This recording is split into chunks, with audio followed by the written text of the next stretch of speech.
വിതുമ്പുന്ന ബാല്യങ്ങൾ.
അമ്മയോ അച്ഛനോ വഴക്ക് പറഞ്ഞു. അതൊന്നുമല്ല, പറഞ്ഞാൽ നിനക്ക് മനസ്സിലാവില്ല. എന്നാൽ നമ്മുടെ മാഷോട് പറയാം. ഇല്ല, ഇനി ആർക്കും പരീക്ഷിക്കാൻ കഴിയില്ല. പറ, എന്താണ് കാര്യം? എന്റെ അച്ഛനും അമ്മയും അവർ വേദനിച്ച് ജീവിക്കുകയാണ്. മനു, നീ ഇതൊന്നും ഇതുവരെ പറഞ്ഞില്ലല്ലോ. എന്റെ അച്ഛനും അമ്മയും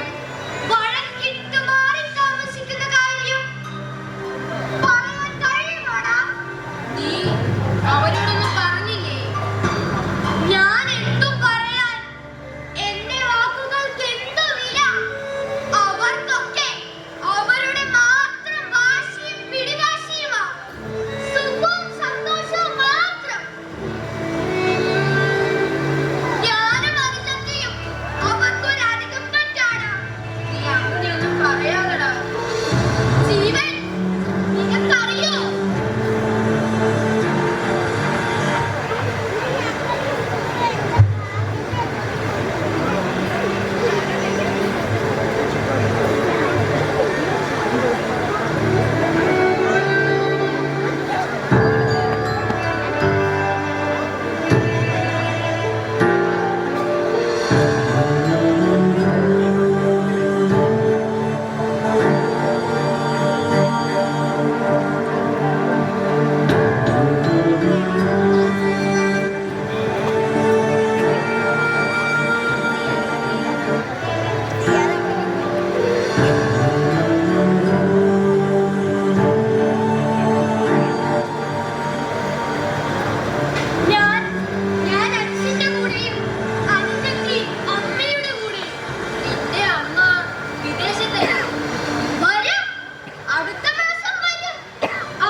അമ്മ വിളിക്കാറുണ്ടോ?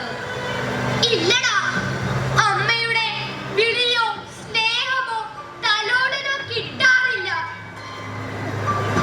നിനക്കറിയില്ല, നിങ്ങളൊക്കെ അച്ഛന്റെയും അമ്മയുടെയും കൂടെ യാത്ര പോകുമ്പോൾ സമാധാനിക്കടാ, എല്ലാം ശരിയാകും. ഞാൻ എത്ര കരുന്ന് തെറ്റിയെന്നറിയോ അവരോട് വേർപിരിയണ്ടാന്ന്. വാശിയാ അവർക്ക്.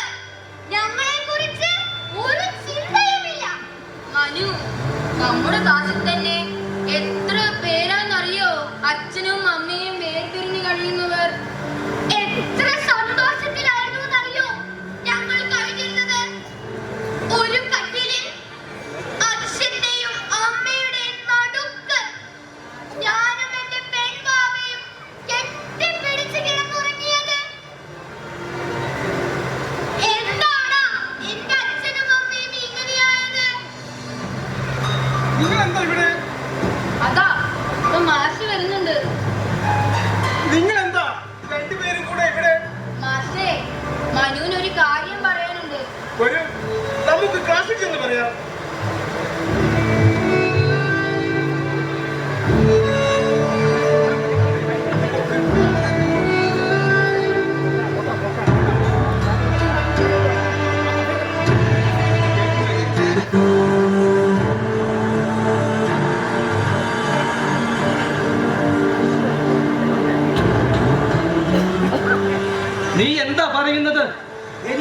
പറ്റില്ല. കുടുംബജീവിതം കുട്ടിക്കളിയല്ല. തോന്നുമ്പോൾ കെട്ടാനും മടുക്കുമ്പോൾ ഉപേക്ഷിക്കാനും. ഇതെന്റെ ജീവിതമാണ്. എനിക്ക് എന്റെ ഇഷ്ടങ്ങളാണ് വലുത്. കല്യാണക്കാലത്തും നീ ഇത് തന്നെയല്ലേ പറഞ്ഞത്? ഓ, തുടങ്ങി പഴംപുരാണം. അന്ന് അത് ശരിയാണെന്ന് തോന്നി, ഇന്ന് തെറ്റാണെന്നും. നിങ്ങളുടെ വാശികൾക്കും പിടിവാശികൾക്കും ഇടയിൽപ്പെട്ട് സതഞ്ഞറിയുന്ന രണ്ട് ജീവനുകളുണ്ട്, അതോർക്കണം. അവർക്കൊരു കുറവും വരാതെ ഞാൻ നോക്കും. നിന്റെ കുഞ്ഞുനാളിൽ അമ്മയെ കാണണമെന്ന് പറഞ്ഞ് നീ ഏങ്ങി ഏങ്ങി കരഞ്ഞത് എനിക്ക് മറക്കാൻ പറ്റില്ല. ഇത് പുതിയ കാലമാണ്. ഇന്നത്തെ തലമുറ എന്തിനോടും പെട്ടെന്ന് പൊരുത്തപ്പെടും. ബാല്യകൗമാരങ്ങളിലൂടെ കടന്നു വരുന്ന ഓരോ കുഞ്ഞുങ്ങളുടെയും വൈകാരികത മറക്കുന്നു നിങ്ങൾ. മറ്റുള്ളവർക്ക് വേണ്ടി മാത്രം ജീവിച്ചാൽ മതിയോ? എനിക്ക് വേണ്ടിയും ജീവിക്കേണ്ടേ? അങ്ങനെ ചിന്തിക്കുന്ന നീയൊന്നും ഒരച്ഛനാകാൻ പാടില്ലായിരുന്നു. ഈ മുലകുടി മാറുന്നതിന് മുൻപേ എന്റെ അമ്മ പോയി. അന്ന് വെറും 30 വയസ്സ് മാത്രമുള്ള ഒരു യുവാവായിരുന്നു ഞാൻ ജീവിച്ചത്. വേണ്ട, നാഴികയ്ക്ക് 40 വട്ടം ഞാനിത് കേൾക്കുന്നു. കണ്ടത് കൊണ്ടും കേട്ടത് കൊണ്ടും നീ പഠിക്കുന്നില്ല, അതാ ഞാൻ ആവർത്തിക്കുന്നത്. ഇവിടെ നിന്നാൽ എന്റെ തലയ്ക്ക് ഭ്രാന്ത് പിടിക്കും. ഇങ്ങനെ പോയാൽ നിനക്ക് മാത്രമല്ല, ചിത്തഭ്രമം ബാധിച്ച 2 കുഞ്ഞുങ്ങൾ ഇവിടെ അടച്ചിട്ട മുറിയിലോ കെട്ടിയിട്ട ചങ്ങലയിലോ വളരും. കരിനാവ് കൊണ്ടൊന്നും പറയാതിരിക്കേ. അസ്തമയത്തിന് നാളുകൾ എണ്ണിക്കൊണ്ടിരിക്കുന്ന എനിക്ക് വേണ്ടിയല്ല, കത്തിജ്വലിക്കുന്ന നിങ്ങൾക്കും വളർന്നു വരുന്ന 2 കുഞ്ഞുങ്ങൾക്കും വേണ്ടിയാ ഞാനിത് പറയുന്നത്. മോൻ വന്നാൽ ഭക്ഷണം കൊടുത്ത് എനിക്ക് പുറത്തു പോകണം.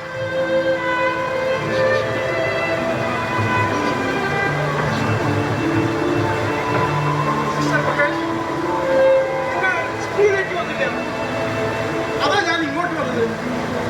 ഞാൻ അല്പം തിരക്കിലായി, സമയം കിട്ടിയില്ല.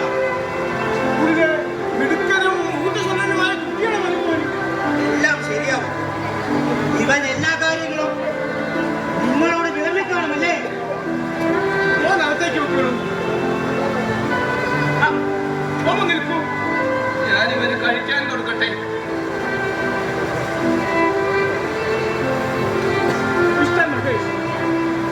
കുടുംബബന്ധങ്ങളുടെ കൂട്ടുകെട്ട്, മക്കളെ വളർത്തൽ, എന്നേക്കാൾ വിദ്യാഭ്യാസവും ലോകപരിചയമുള്ള നിന്നോട് ഞാൻ ഇതൊക്കെ പറഞ്ഞു തരണം. പക്ഷേ നാടുവിട്ട് കൂട്ടുകൂടി നടന്നപ്പോൾ എനിക്ക് പലതും നഷ്ടമായി. ഭാര്യയുമായുള്ള ചിന്തകൾക്കും ധാരണകൾക്കും അകലം വന്നു.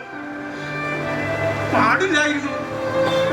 നിങ്ങളുടെ ചോരയിൽ പിറന്ന 2 കുഞ്ഞുങ്ങളില്ലേ, അവർക്ക് അച്ഛനും അമ്മയും വേണ്ടേ? ഇവനാ കുഴപ്പക്കാരൻ, എല്ലാവരുടെയും താളത്തിനൊത്ത് തുള്ളുന്നവൻ. എനിക്കെന്റെ അച്ഛനും അമ്മയും അനുജത്തിയും വേണം. എല്ലാവരും ഒരുമിച്ച് കഴിയുന്ന ഒരു വീട് വേണം. ഇവരോടൊന്നും പറ മാഷേ.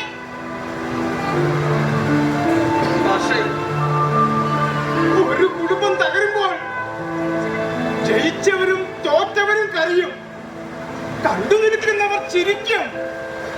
അതാണ് പുതിയ കാലം, അതാണ് പുതിയ ചിന്തകൾ. ഇവരെ കൂട്ടിയോജിപ്പിക്കാൻ നമുക്കൊന്ന് ശ്രമിക്കാം മാഷേ. ശ്രമിക്കാം.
കൈവിട്ട് പോവുകയാണല്ലോ മോനെ. എന്തു ചെയ്യാനച്ചാ, നമ്മൾ എത്രയാ പറയുക. ഇങ്ങനെ പോയാൽ 2 കുഞ്ഞുങ്ങൾ വഴിയാധാരമാകും. കാര്യമല്ലാത്ത കാര്യങ്ങളെ ഊതി വീർപ്പിച്ച് മനഃപൂർവ്വം പ്രശ്നങ്ങൾ സൃഷ്ടിക്കുകയാണ്. അച്ഛനോടും അമ്മയോടും കുറെ കൂടെ കരുതലോടെ പെരുമാറാൻ പറയണം.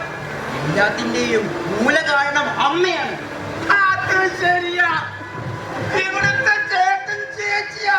എന്റെ സുബ്രൻ ചേട്ടാ, ഈ ഒളിന്തോട്ടവും മറന്നേക്ക് മാറ്റി എന്തെങ്കിലും പണിക്ക് പോയിക്കൂടെ? അങ്ങനെ പോയാൽ ഈ കാര്യങ്ങൾ അറിയോ? പണി നാളെ എടുക്കാലോ. എന്ന് നടക്കുന്നത് നാളെ നടക്കുവോ? അപ്പൊ ഞാൻ പണിക്ക് പോയാൽ പറ്റുമോ? അതിന് സുബ്രൻ ചേട്ടൻ എന്തെങ്കിലും പണിക്ക് പോയിട്ടുണ്ട്? ഈയാടാ കുഞ്ഞൻ. ഇന്നാട്ടിലെ എല്ലാവരും പണിയെടുത്തിട്ടാ ജീവിക്കുന്നേ. ആരെങ്കിലും ഒക്കെ പണിയെടുത്ത് പോടാ. ഭാര്യയോ മക്കളോ. ഒന്ന് പോകാം, ഞങ്ങൾക്ക് ചെറിയ സംസാരിക്കണം. ഓ, ഞാനങ്ങ് പോക്കോളാം. അല്ലെങ്കിലും നേരിട്ട് കാണുന്നതും കേൾക്കുന്നതും എനിക്ക് ഇഷ്ടമല്ല. ഒളിഞ്ഞിരുന്ന് കേൾക്കുക, മറഞ്ഞിരുന്ന് ചെവി ഓർക്കുക. ആരെങ്കിലും എന്തെങ്കിലും പറയുന്നതിന് അയിലേസ പറയുക. അതിന്റെ ഒരു സുഖം.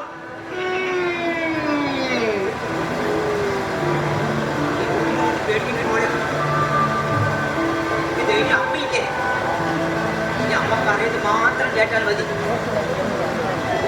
നിന്റെ കെട്ടിയൊരു പോകാൻ പറ. കുട്ടികളൊക്കെ എങ്ങനെയെങ്കിലും വളരും. ഈ അമ്മ പറയുന്ന പോലെ പണം സമ്പാദിക്കേ. പെൺകുട്ടികൾ മറ്റുള്ളവരെ ആശ്രയിക്കാതെ സ്വന്തം കാലിൽ നിൽക്കാൻ പഠിക്കണം. എന്നാലേ ഈ കെട്ടിയവന്മാരൊക്കെ ഒരു പാഠം പഠിക്കും. മോളെ, അമ്മ പറയുന്ന പോലെ ഒരു കുട്ടി നമ്മൾ നോക്കാം, വേറെ കുട്ടി അവൻ നോക്കട്ടെ. അല്ല പിന്നെ മോളെ, മോളെ, ആ കിഴവൻ ഇവിടെ വന്നിട്ടുണ്ട്. കൊല്ലപ്പാ, എന്താ ഇങ്ങനെ? എന്നോടൊന്നും പറയണ്ട, സുമിതോട് പറഞ്ഞാൽ മതി. അവളാ ഈ വീട്ടിലെ കാര്യങ്ങൾ തീരുമാനിക്കുക. ഇതാണ് ഈ വീട്. ഇത് കണ്ടല്ലേ ഞങ്ങൾ പഠിക്കുന്നത്. അത് ശരിയാ. കഴുതേനെ കുട്ടി കുതിരയാകുവോ? മത്തൻ കുത്തിയ കുമ്പളം മുളയ്ക്കുവോ?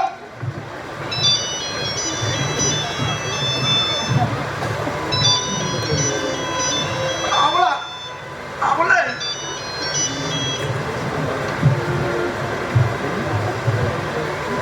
ഓ, എല്ലാ പണിയും കഴിഞ്ഞു. തുടയ്ക്കല്, തൂക്കല്, നനയ്ക്കല്. ഓ, വെള്ളം ചൂടാക്കി വെച്ചിട്ടുണ്ട്.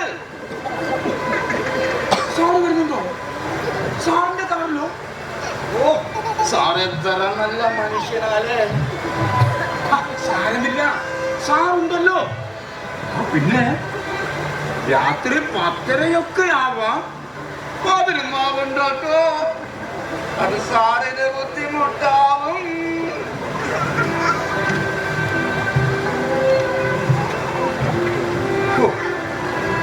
എന്റെ ഭാര്യ ആയതുകൊണ്ട് പറയുന്നതല്ല. അവൾക്ക് വലിയ വലിയ സാറുമാരുമായി വലിയ പിടിയ. നിന്നതിപ്പിന് സകല കാര്യങ്ങളും നേടും. ലക്ഷങ്ങളുടെ തീരുമാനം നടത്തും. ഞാൻ ഒരു മൂലിൽ ഇരുന്ന് കൊടുത്താ മതി.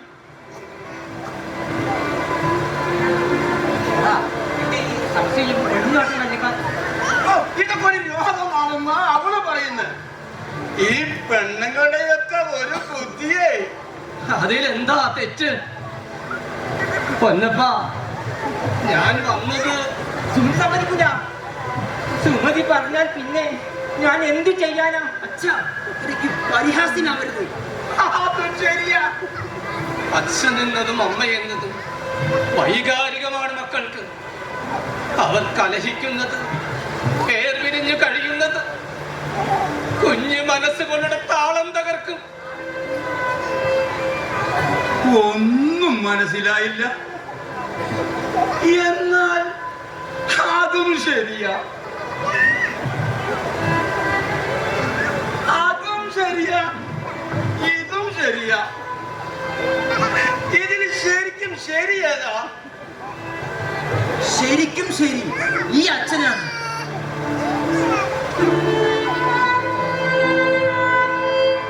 പൊന്നപ്പാ, നമ്മൾ പേരക്കിടാങ്ങൾക്ക് തേനും പാലും ഒഴുക്കുമായിരിക്കും. വാശി പിടിച്ചാൽ അമ്പിളിമാവനെ പിടിച്ചു കൊടുക്കാമെന്ന് പറയും. പക്ഷേ അച്ഛന്റെയും അമ്മയുടെയും സാമീപ്യവും കരുതലും തലോടലും കൊടുക്കാൻ നമ്മൾ എന്ത് ചെയ്താലും കഴിയില്ലടോ.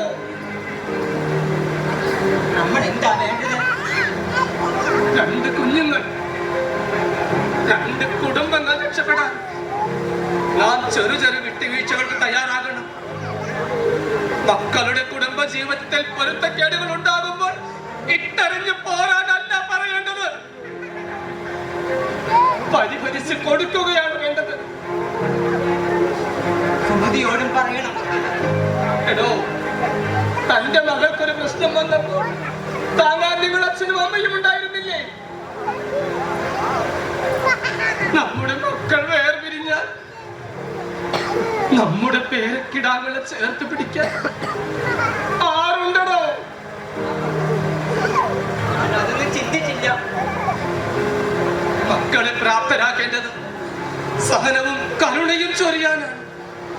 ഉപ്പേരി പിണക്കങ്ങളെ ഊതി വീർപ്പിച്ച് പവിത്രമായ കുടുംബ ബന്ധങ്ങളെ ഉപേക്ഷിക്കാനല്ല. ചേട്ടാ, ഞാൻ സുമതിയോടും മോളോടും തീർത്ത് പറയും, ഈ ബന്ധം തുടർന്ന് പോണമെന്ന്. അത് കലക്കി ചേട്ടാ. ചേട്ടൻ ഇപ്പോഴാ ചേട്ടനായത്. അല്ലടാ, ഞാൻ ഇപ്പഴാ ഒരു മനുഷ്യനായത്.